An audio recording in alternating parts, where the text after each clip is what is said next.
G'day everyone, Prep Aussie here. I hope you're all well in whatever part of the world you're watching this video.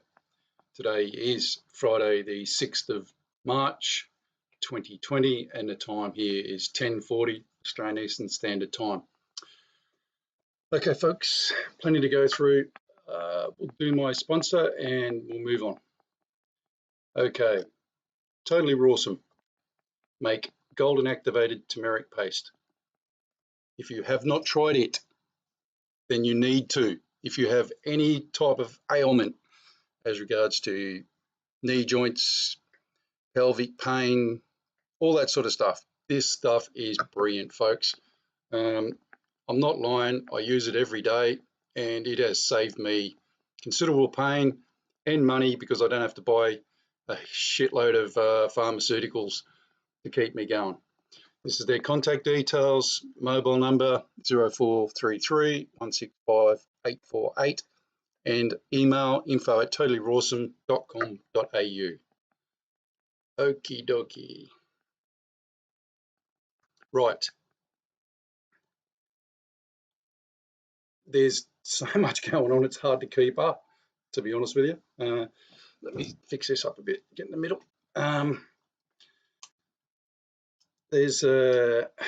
Look, let's just talk about the elephant in the room here. I'm not going to make any bold predictions about whether coronavirus was engineered, etc., because I just don't know. And I don't think, I'm not a scientist. There seems to be a few people out there that think they are. I'm not one of them. Look, I just don't think that anybody should be saying too much about it at the moment, but just the fact that it's bad and getting worse is all we need to know. Because if you watch this show, then you are obviously a prepper, or maybe you're not. Maybe you just want to know a bit more information about stuff. So, what do we do? Okay, me and the missus went shopping the other day, and we were shocked at two things. One, how many people, right? I'm 56, so imagine a 35-year-old woman with a couple of kids, right? Walking around the aisles, blah, blah, blah. How many of them at that level are like that? They just still stocking their trolleys full of junk, no meat, no wheat, no rice, no nothing, just junk. And the second thing that we noticed, which is quite funny, and if you actually go in and you have a look, you'll see the same thing. How many older people, I'm 56, so I'm old, I guess, but older than me, are wandering around with their trolleys, taking this, that, everything else, and actually doing what they used to do and what they've always done, which is dib, Boy Scout stuff, be prepared. It's amazing, isn't it? Look, we went into Robina, which is just down the road from us here, and we went into Woolies. Woolies was completely sold out of all white flour, rice, etc. This was over a week ago, by the way. The toilet paper was becoming an issue then, and it's still an issue. And it is just amazing how screwed up people are, isn't it? Like, sorry, there's a fly in the room. Why would anyone think that toilet paper is going to get you through? And here's something that I said to my wife, right? And she said, I'm disgusting. I said, well, really, at the end of the day, if you haven't got any dunny paper, you can just get in the shower and have a wash. And my wife was like, oh my God, can't believe you just said that. And I'm like, well, the Muslims do it. You know, when you go to, if say you live in Abu Dhabi or Dubai or whatever, each shower's got a little shower head thing with it so you can wash your derriere once you're finished. Seems to work for them. And to be honest with you, it's probably the most hygienic way to do it because let's be honest, wiping your ass with toilet paper is just spreading it over your ass. You know, technically it's not, but you know what I mean. So yeah, I honestly don't get it. Just ridiculous. You can't eat toilet paper, folks. You can't eat toilet paper, although it's a good bargaining chip. Now, a couple of you have asked me about my packaging or prepping. Now, my wife, I mistakenly told you last time that my wife used all the boxes. Well, kudos to me, because I did such a good job that she only used 3 of the boxes, or 2.5. And that food and all that stuff gave us 6 weeks of food to live on from 3 boxes. Now, inside those boxes, I also had toothpaste, sanitary items, cleaning items, gloves, you know, a couple of little bits and pieces. The bulk of it was canned goods and food. And at the bottom of each one, I'd put a bag of rice and a bag of flour. Oh, don't forget your humidifier things in the middle as well, if you're going to store flour and rice. And I would just stack everything on top of those. Now, I only used, sorry, what's the name? You get the boxes from Bunnings. They're 100, they're $20 for black ones with yellow lids, 100, what's the term? 100 litres. Do not get anything less than 100 litres. Sorry, do not get anything more than 100 litres. Now, I'm not as fit and strong as I used to be, but even now I can still pick up a 100 litre thing on my own, chuck it in the back of a car. A woman will not. Remember that. So if your wife has, if you have any particular dietary items that you want to keep, go to 50s, right? A lady can pick up a 50 litre box. Still a bit of a struggle if it's got tins and shit in it, but you can get it and put it in the thing. Now I use 100 litre ones, the black ones with the yellow lids from Bunnings, because they are completely stackable. So they're 20, they used to be $20. I don't know what they're like now, but that's what I use. Now, somebody asked me the other day as well, can I show you a bag that I have for prepping? So what I'm going to do is I'm consecutively going to do this on the next videos.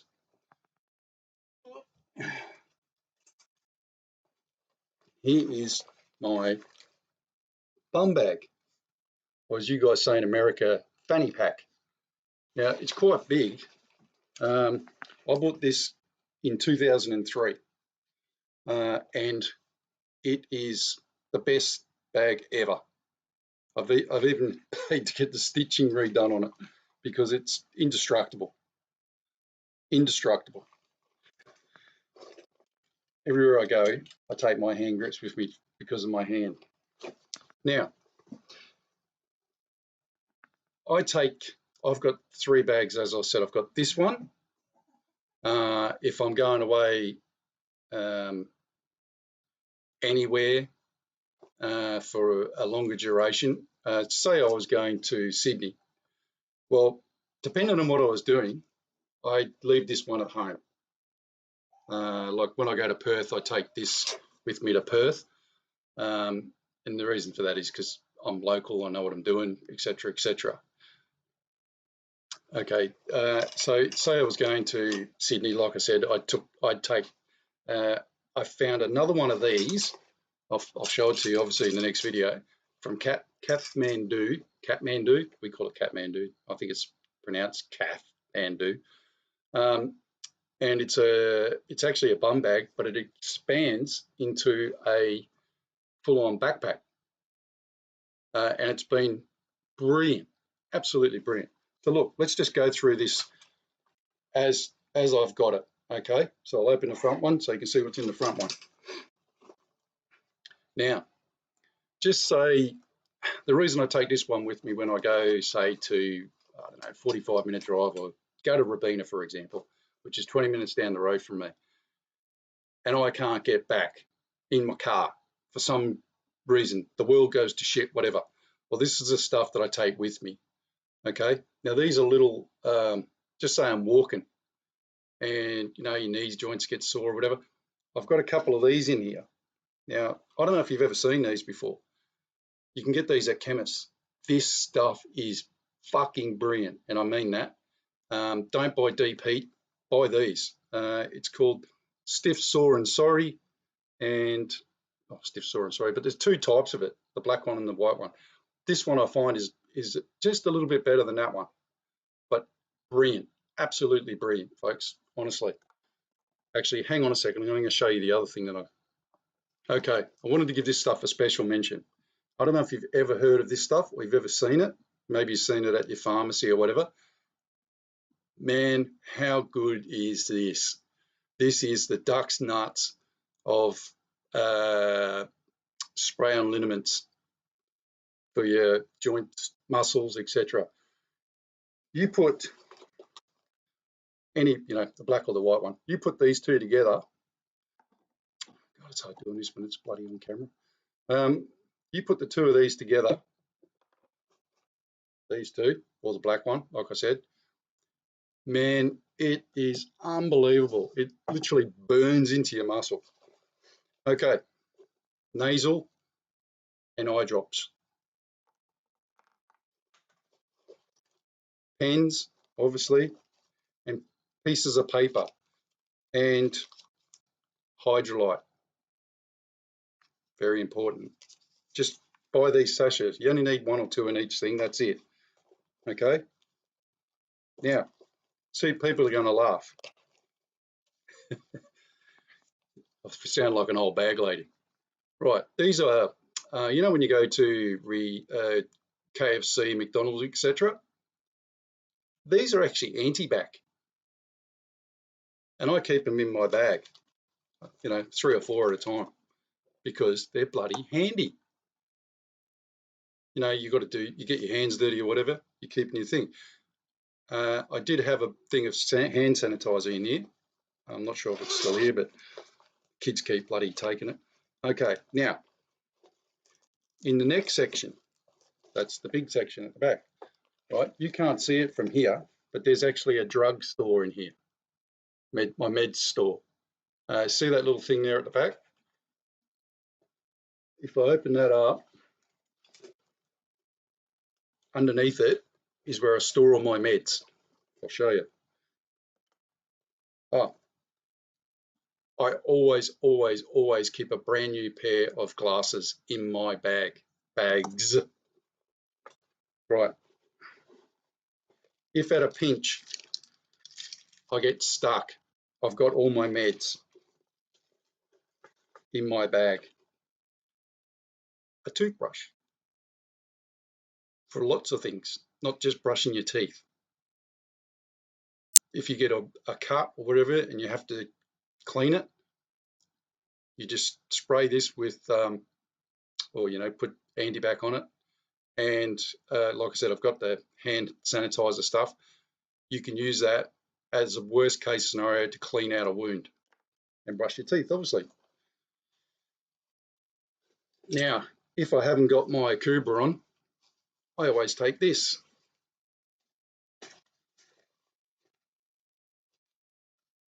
A foldable cap. It's not a hat, it's a cap, but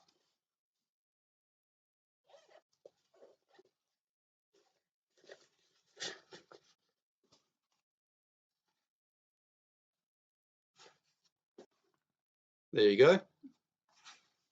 Keeps the sun off your neck and your back, your head, sorry, which is obviously handy if you've got to walk for 2-3 hours. It's packable, easy to store. You can buy them from most stores, and they fold down to literally nothing. You can even get the ones in the bag that are about that big. Why not? Sunnies. I very rarely, I'm a firm believer, I know this is going to sound weird, that your eyes need to adjust to sunlight. And if you keep wearing sunglasses around, the first thing you're going to do when you walk outside is go like this. Oh shit, I can't see a thing. Well, ask yourself this: when was the last time you saw a woman walk outside without sunglasses on?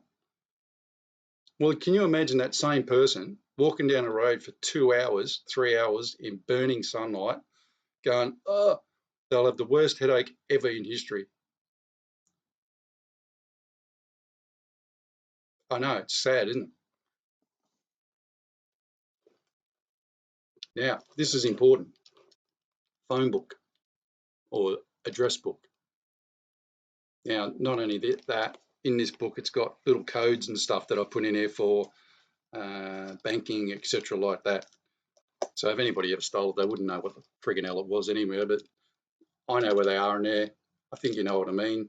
You can access all your information in that. That's all you need. You can get smaller ones. So if I'm on the road, my phone goes missing or, whatever, I need to ring somebody, I've got their friggin' numbers. Think about that. I've got their numbers. Try and remember all the mobile numbers these days. Sorry, that fly is really annoying, isn't it? I always, always, always keep these in my bag, Band-Aids, just in case. And you know what's funny? My wife's always going, you take that stupid bag with you everywhere you go. Well, guess who's the first one to dig in there when she wants these?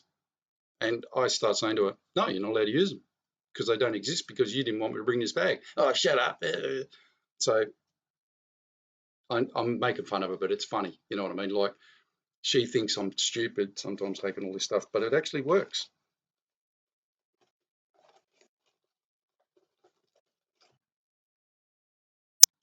Headlight. This one needs a new battery at the moment, so I can't turn it on for you. But hey, listen, when you buy these, right, I'm not kidding you, this thing is so bloody powerful, it blinds you when you turn it on. And it just literally straps to your head like that. And it is bloody brilliant.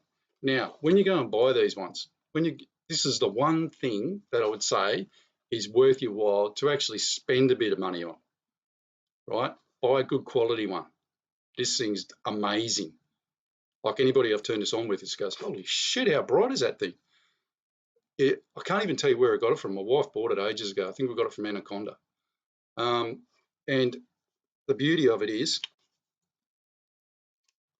it literally pulls out. It's that big. If I could turn this on, you'd be surprised how powerful this light is.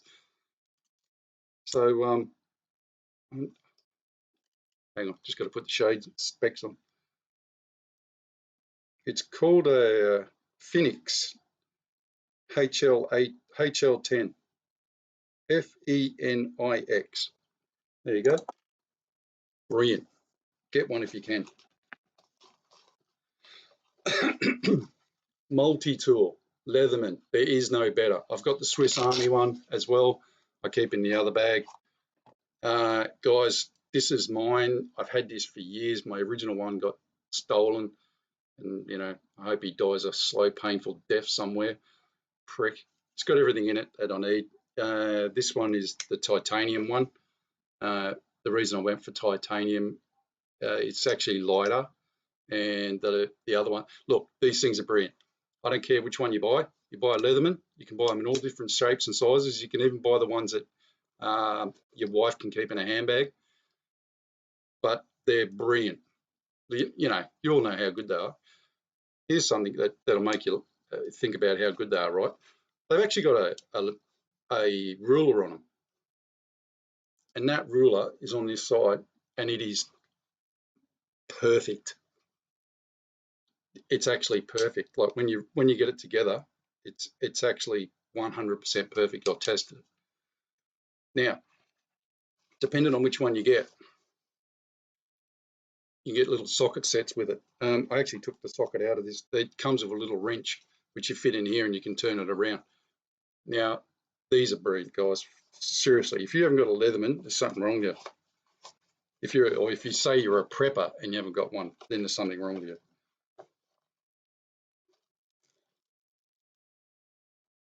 a plastic fork.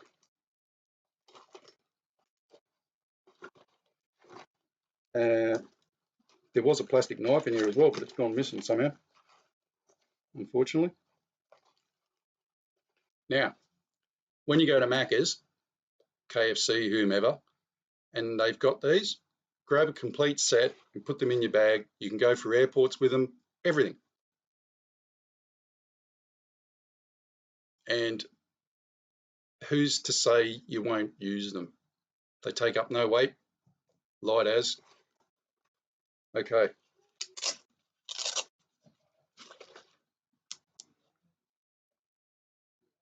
Another torch. Now, I've got a theory on torches. Magnum, the Maglites, used to be excellent. This is now the better range. They're called Coast. If you want to use, or you want a special light, this is the one to buy. The Coast ones, in my opinion, are the top-notch ones. There may be better ones out there, but value for money. You used to be able to get them from Bunnings, but Bunnings stopped storing them because they kept getting stolen. So now they don't have them anymore, as far as I know.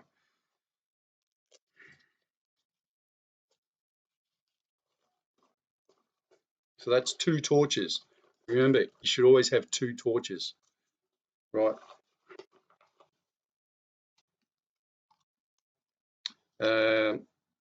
Athlete's tape, is that the name of it? Let me have a look. Leucoplast, elastic plast, this stuff.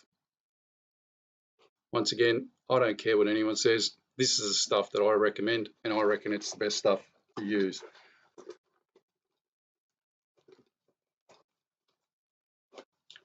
A pencil. And you're going to think to yourself, well, why has he got an architect's pencil type of thing? Because I found over the time, you put a pencil in your bag, gets broken, and snaps off, etc. This I can keep in my bag, and when I need the pencil, the lead, which I've just dropped out here, sorry.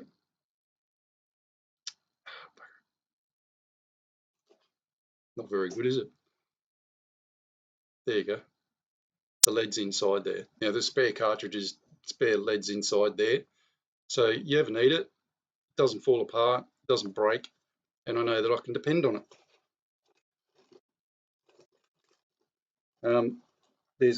There was actually paper.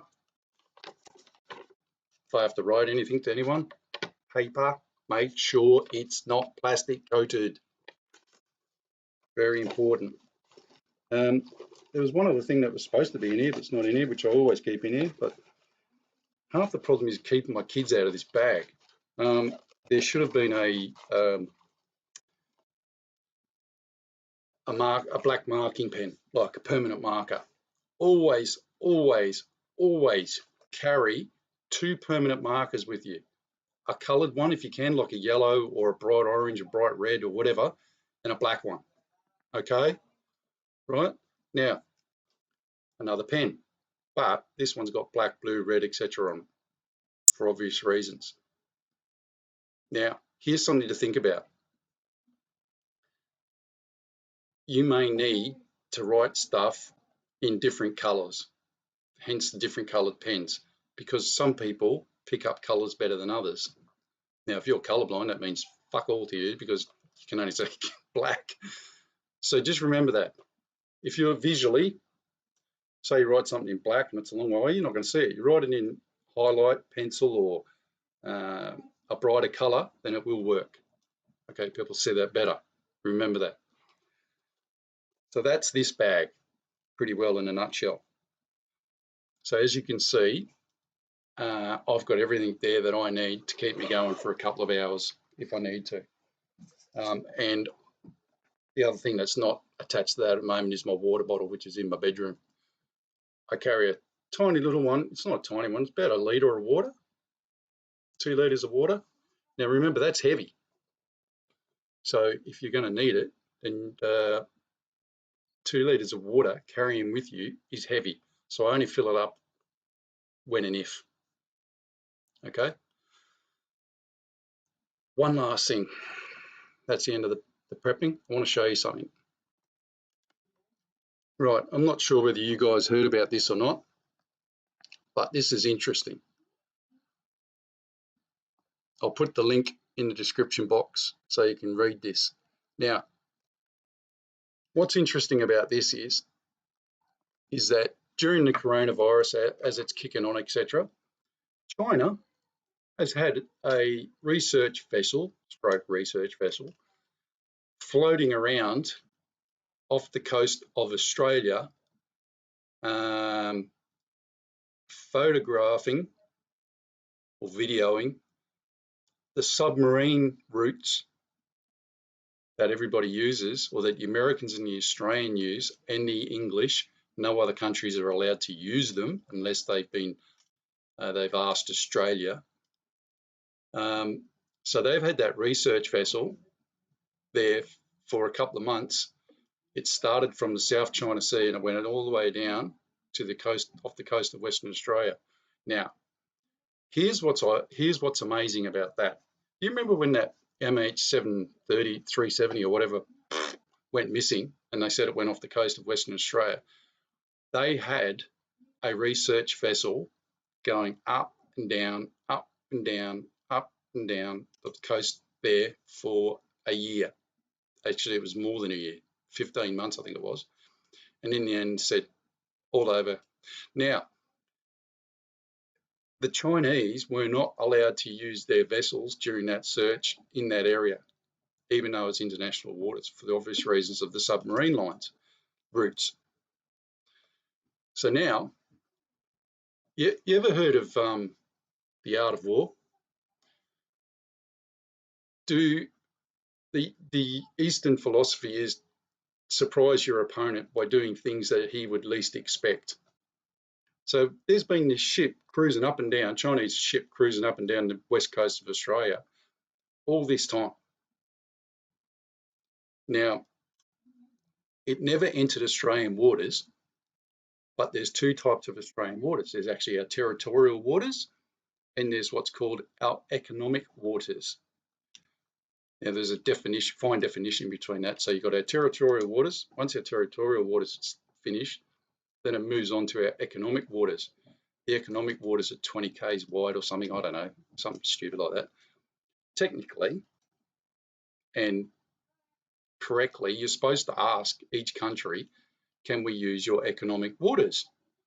China did not do that. So, hey, look, you can read between the lines here. Now, why would China want to use our economic waters right up the east coast of Australia, west coast of Australia, all the way up past Christmas Island? They almost hit Christmas Island, and then keep on going up through Indonesia and that, filming the deep water channels in that area.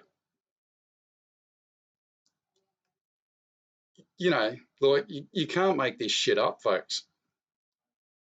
Like, these are supposed to be one of our trading partner friends type of things. Look, there's every possibility in the next year or so you're going to wake up with a Chinese submarine sitting off the coast of Western Australia with their finger on the buzzer. That's all they need to do, because we've got no protection up that coast unless the Americans now decide, because of this, that they're going to base an American submarine at Rockingham or Garden Island, as it's called. Is it Garden Island? In Western Australia. That's how serious this is. That's how bad this has gotten. Now, as far as I remember, you can't actually use the top end of Australia for submarines because of the, you know, the tidal flows, etc. It's not, you can get up there, but you can't dock anywhere up north. As far as I know, you can come in, obviously, like a ship, but you can't go under the water and up there because it's so perilous. But obviously off the coast of Australia, they've got these routes they use, you know, where the water flows, etc. So this is how serious this is, folks. And this is actually a really good piece of what this ship was doing. Look, that's where it was. And it was even further than that. It went all the way down here and then all the way up. And it followed the route the exact route that the Australians and the Americans use. So you've got to ask yourself, okay, well, what the fuck is going on here?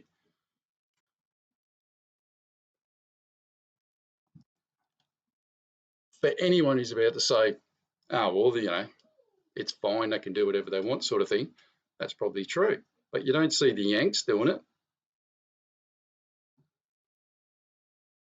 Now, what would be the reason that they would follow the submarine? They only followed the submarine route. There was nothing else they did. They didn't go off track anywhere to go and look at anything because it's a research vessel.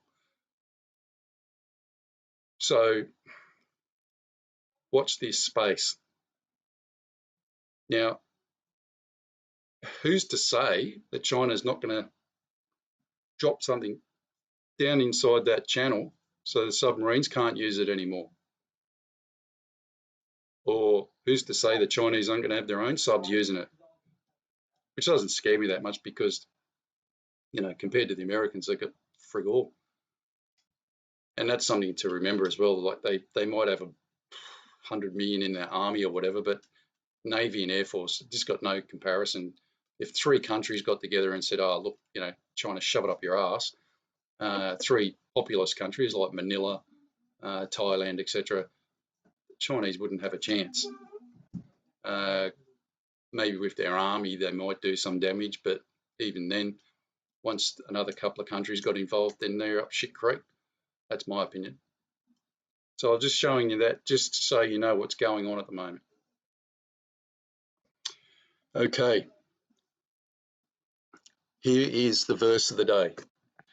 These commandments that I give you today are to be on your hearts. Impress them on your children. Talk about them when you sit at home and when you walk along the road, when you lie down and when you get up. Deuteronomy 6:7 NIV. Okay. And as always, folks, we'll finish with the Lord's Prayer. Okay, the Lord's Prayer. Our Father, which art in heaven, hallowed be thy name. Thy kingdom come, thy will be done, in earth as it is in heaven. Give us this day our daily bread, and forgive us our debts as we forgive our debtors. And lead us not into temptation, but deliver us from evil. For thine is the kingdom and the power and the glory forever and ever. Amen.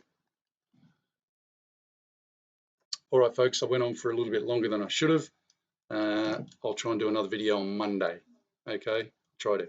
Got a lot going on at the moment, concrete and etc. So it's been a bit of a stressed week. All right, folks. Hope you're all we are. God bless. Prep out.